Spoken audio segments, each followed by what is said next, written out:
Oh, I'm ready. I've never been so sure, quite so steady.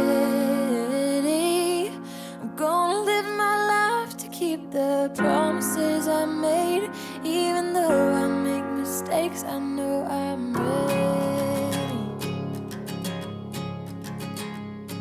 Marriage is perhaps the greatest and most challenging adventure of human relationships. No ceremony can create your marriage. Only you can do that. Through love and patience, through dedication and perseverance, through talking and listening, helping and supporting, and believing in each other, through tenderness and laughter, through learning to forgive, learning to appreciate your differences, and by learning to make the important things matter and let go of the rest. When Nick and Lauren asked me to officiate their wedding, I thought that it was important to talk with each of them about their feelings for one another and why they've chosen to be married. So what I'd like to do now is share with you their own words describing why they have chosen to marry one another.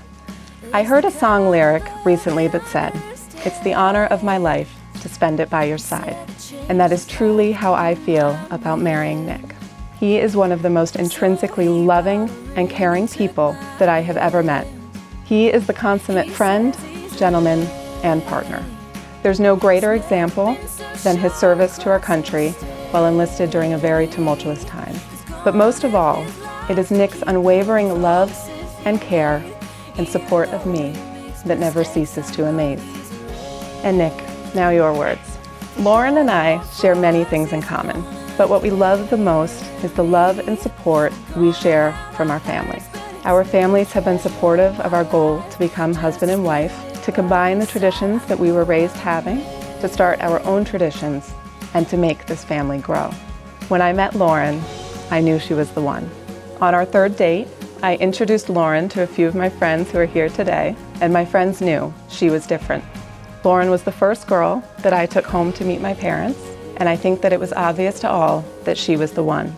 Lauren, you are the love of my life, and today, I ask you to be my wife for the rest of my life. I found a heart that was just like mine. Yeah, he makes me laugh and he lets me cry. Oh, he listens when I lose my mind. And now I get to grow by his side. I'm lucky and I'm ready. I've never been so sure.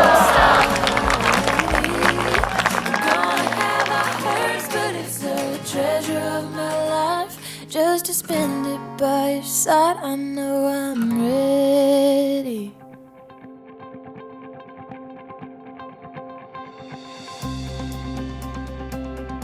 One of my favorite moments of Lauren's childhood was when we went to see the movie Father of the Bride. At one point during the movie, she looked at me and whispered, "Daddy, I am never going to leave you."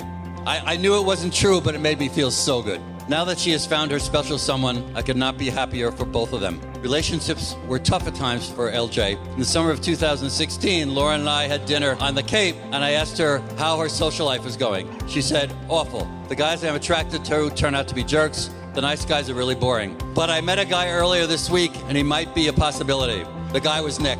I could not be happier that she found Nick, such a smart, caring, and fun-loving young man. Great job, Sue and Lou. As a dad, I am sad to not be the most important man in her life anymore, but at the same time, I'm so happy since she could have not picked a better mate, and I'm sure they will have a wonderful life together. So let's toast this amazing bride and groom. I cannot explain the emotion of walking by your side this evening. You've been my side for 32 years, through fabulous fashions, crazy hairdos, crocodile tears, butterfly kisses, and you've always made my heart sing. And then one day, you weren't my little Lorsbell anymore. Overnight, it seemed, you grew into a radiant, charismatic, and successful career woman while preserving your warm and nurturing essence.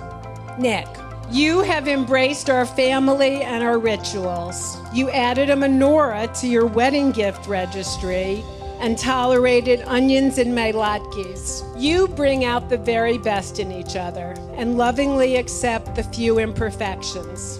Nick's inner strength perfectly complements Lauren's exuberance. May your marriage be filled with adventure, your home with love, and your glasses overflowing with wine. And may the joy of today's celebration of your love remain in your hearts forever.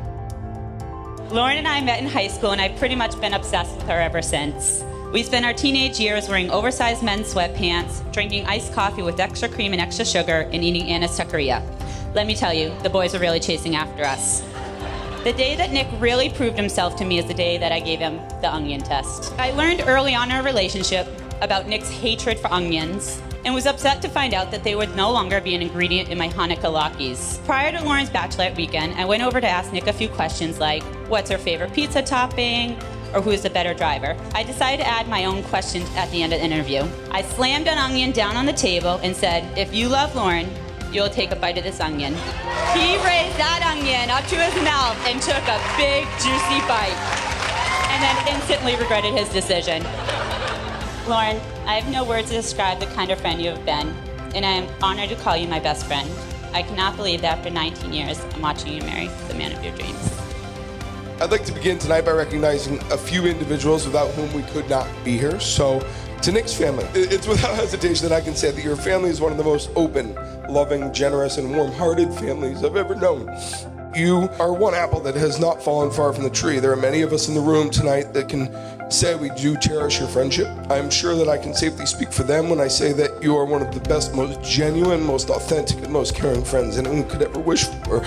A few suggestions as you embark on this new chapter in your lives. Allow adequate time for attention to the things that won't change. Think about that for a while. That might be a short list, could be a long one.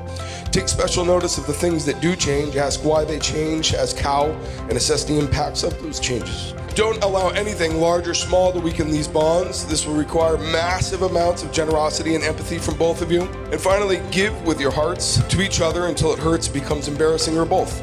And finally, we love you. All of us, thank you. Congratulations.